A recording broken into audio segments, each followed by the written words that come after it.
शहदाए Karbala, नवासा रसूल, गोशा बतूल, हजरत इमाम हुसैन और उनके रुफ़का की अजीम कुर्बानी की याद।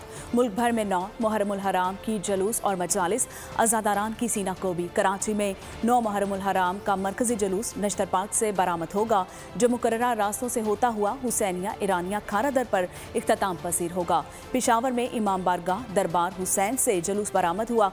मुख्तलिफ शहरों में मजालिस का सिलसिला जारी है और रोहड़ी में 500 साल कदीमी नूर ढाका का जुलूस शाह इराक इमाम बारगाह से बरामद हुआ। पुलिस और रेंजर्स की जानिब से सिक्योरिटी के सख्त इंतजाम किए गए।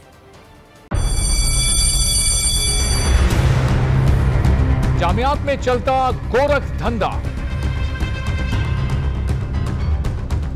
नौजवानों के मुस्तकबिल से खेलने वाली काली भेड़ों के आगे हुकूमत और इंतजामिया मुकम्मल बेबस। मुस्तकबिल के मेहमानों के तहफ्फुज के लिए बोल ने उठाई आवाज, सहाफती फराइज को निभाते हुए पहुंचाई हर खबर अवाम तक। बड़े स्कैंडल से जुड़े तमाम हकाइक रखे अवाम के सामने, क्योंकि बोल है पाकिस्तान का नंबर 1 न्यूज चैनल। सब्सक्राइब करें और बेल दबाएं ताकि कोई खबर रह न जाए।